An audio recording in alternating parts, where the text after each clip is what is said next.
marketing case study challenge comes down to your campus. Today we come to you from a beautiful, serene campus. CNBC TV 18 and Hindustan Unilever Limited present Lessons in Marketing Excellence Season 2. Who is the target audience that you're talking to? How do you think you can actually tackle that challenge? We don't know what your solutions are. Watch, participate and win exciting prizes. Live Season 2 all through this month in your campus. Oh, it's up to the judges then. Let's hope. Watch the special telecast of Lime Season 2 on campus at these times. Presented by Hindustan Unilever Limited. Supported by Mint.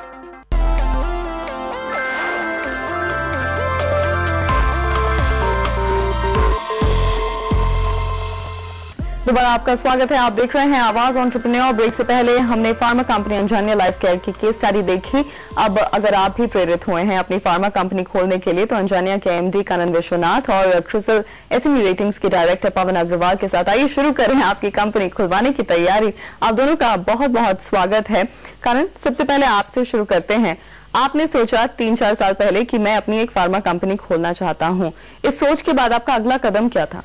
Immediate कदम थी marketing. पहले ये सोचना था किस segment में मुझे जाना था। कफ, कोल्ड और पेन वाज द सेगमेंट हम देख रहे थे जिसमें जाना था। तो इमीडिएटली मार्केटिंग की तैयारी कर ली। लेकिन ये थोड़ा सा सरप्राइजिंग है, आपने कंपनी शुरू भी नहीं की, उससे पहले आपने मार्केटिंग शुरू कर दी। फार्मा में सबसे इम्पोर्टेंट चीज होता है कौन से सेगमेंट में फोकस करना है। काफी सारा सेगमेंट्स होता है, जब तक आप ये डिसाइड नहीं करते हो किस सेगमेंट में जाना है काफी से मुश्किलें आ जाएंगी आगे बढ़ते हुए। इसके लिए सबसे पहले मार्केटिंग जरूरी होता है। यानी आपने सबसे पहले ये इंश्योर किया कि मेरा माल बिकेगा या नहीं बिकेगा, क्लाइंट मेरे पास आएंगे या नहीं, उसके बाद मैं अपना फैसिलिटी एस्टैब्लिश करना शुरू करूंगा। आपने 5 करोड़ के साथ शुरुआत की थी। हाँ, 5 crore that was the basic requirement थी 5 करोड़ की। उसके बाद बैंक लोन की भी जरूरत पड़ी क्योंकि formulations is a capital intensive segment. अच्छा, तो ये 5 करोड़ आप कहाँ से लाए थे? ये पर्सनल थी, फैमिली मनी से हमने शुरुआत की है। फैमिली बिजनेस थी तो we bought in our own money. अच्छा, तो अग्रवाल साहब 4 साल पहले इन्होंने 5 करोड़ रुपए से एक फार्मा कंपनी की शुरुआत कर डाली। आज 5 करोड़ रुपए से एक फार्मा कंपनी की शुरुआत हो जाएगी? हाँ, 5 करोड़ फार्मा कंपनी में मे बी थोड़ा इन्फ्लेशन का आप उसमें एडजस्ट कर दें तो, लेकिन 5 करोड़ से आप फार्मा कंपनी शुरू कर सकते हैं।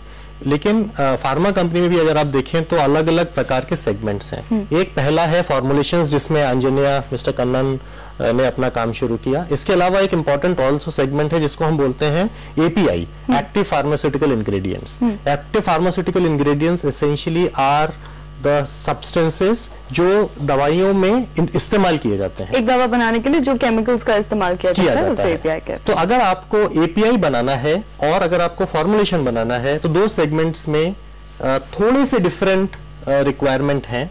आप एपीआई फैसिलिटी 3 से 5 करोड़ के अपने कैपिटल से शुरू कर सकते हैं। अगर आपको फॉर्मुलेशन में आना है तो फॉर्मुलेशन यानी फॉर्मुलेशन मतलब कि जैसे कि आप जो दवाई खरीदते हैं मार्केट से, जो टैबलेट फॉर्म में होती है या जो सिरप फॉर्म में होती है उसको हम फॉर्मुलेशन बोलते हैं। क्योंकि अब तो ये एक केमिकल इंग्रेडिएंट से बनती है या 2 या 3 को मिला के बनाई जाती है।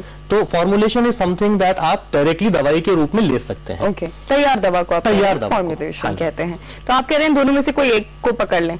दोनों में से कोई एक को पकड़ लें। अगर आप एपीआई को पकड़ते हैं तो आप 5 करोड़ के लगभग में एक एपीआई का एक छोटा सा केमिकल यूनिट बना सकते हैं। अगर आप फॉर्मुलेशन पकड़ते हैं, मुझे लगता है कि आज की डेट में आपको लगभग 8 से 10 करोड़ रुपए चाहिए कैपिटल में इन्वेस्ट करने के लिए। अच्छा, मैं आपके पास दोबारा आना चाहूंगी। तो मार्केटिंग से आपने शुरुआत की, उसके बाद हम लोग अपनी कंपनी खुलवाने के प्लान पे चले गए, लेकिन मैं वापस आपके पास आऊंगी। तो फिर मार्केटिंग के बाद आपने क्या करना शुरू किया? इमीडिएटली लाइसेंसेस के अप्रूवल लेने थे। कम से कम 40 एक लाइसेंस लगते हैं फार्मा कंपनी खोलने के लिए। 40 लाइसेंस? सबसे इम्पोर्टेंट लाइसेंस होता है आपका एनवायरमेंट क्लियरेंस जो आपको दिल्ली से मिलता है। जब तक आपको क्योंकि दवाएं तो लाइफ सेविंग होती है, लेकिन काफी पोल्यूशन बहुत ज्यादा होता है। तो आपको पहला वो देखना है। सेकंड थिंग, मैन पावर बहुत इंपॉर्टेंट है। इसके लिए क्वालिफाइड प्रोफेशनल्स चाहिए।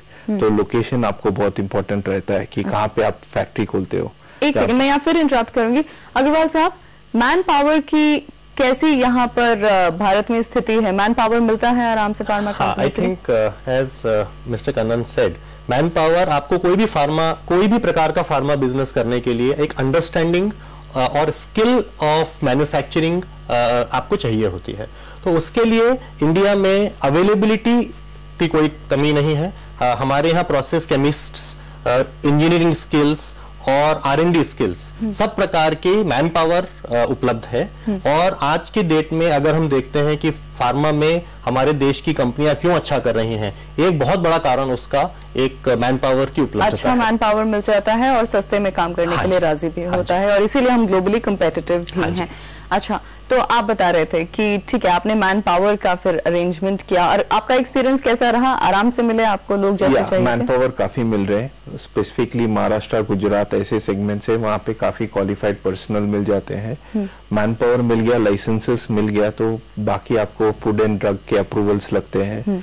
लाइसेंसेस लगभग 6 से 8 महीना लग जाता है आपको लाइसेंसेस लेने में। अच्छा। और 1-1.5 साल लगता है जब तक फैक्ट्री सेटअप करने के लिए आपके पास। उसके बाद आपको सैंपल्स बना के मार्केट में टेस्ट करना है, तो टिपिकली टेक्स ऑलमोस्ट 2 साल लग जाते हैं आपको सेटअप करने में फैसिलिटी। बहुत अच्छा, ये आपने मुझे बातचीत तकरीबन 5 मिनट में बता दी, तो सुनने में तो बड़ा आसान लग रहा है। कुछ ऐसे हर्डल्स के बारे में बताइए जो आपने फेस किए हों अपने 3-4 साल में। कभी आपको कोई दिक्कत आई ऐसी, कोई ऐसे चैलेंजेस जो आपने फेस किए हों, उनके बारे में भी बताइए। स्पेसिफिकली हम लोग ऐसे सेगमेंट्स में जो कमोडिटी प्रोडक्ट्स कहते हैं, कफ कोल्ड हो, पेन हो, तो ऐसे सेगमेंट्स में हम लोग मी टू ड्रग्स में काम कर रहे हैं, तो कुछ हर्डल्स आए नहीं है। But going forward we are कोई ऐसे सेगमेंट में जाएंगे, एंटी कैंसर जैसे, जो काफी टेक्निकली कॉम्पिटिटिव सेगमेंट होता है, तो वहां पे शायद दिक्कतें आ जाएंगी बड़ी बड़ी कंपनीज के साथ जब आप काम कर रहे हो तो। चलिए, तो ये तो बात हुई कि किस तरह से हम अपनी कंपनी सेटअप कर सकते हैं, आपने अपने पर्सनल एक्सपीरियंस से बताया। अभी हम यहाँ पर एक छोटा सा ब्रेक लेंगे, ब्रेक के बाद इस चर्चा को जारी रखेंगे और ये जानने की कोशिश करेंगे कि आपको सरकार से किस तरह का सपोर्ट मिल सकता है। अगर आपको अपनी फार्मा कंपनी सेटअप करनी है तो वो कहाँ करनी चाहिए, क्योंकि भारत के हर कोने में एक फार्मा कंपनी सेटअप करना शायद इतना लुक्रेटिव ना हो, लेकिन कुछ ऐसे राज्य हैं जहां पर अगर आप अपनी कंपनी सेटअप करते हैं तो आपको कुछ टैक्स इंसेंटिव्स भी मिल सकते हैं। तो ये सारी जानकारी इस छोटे से ब्रेक के बाद।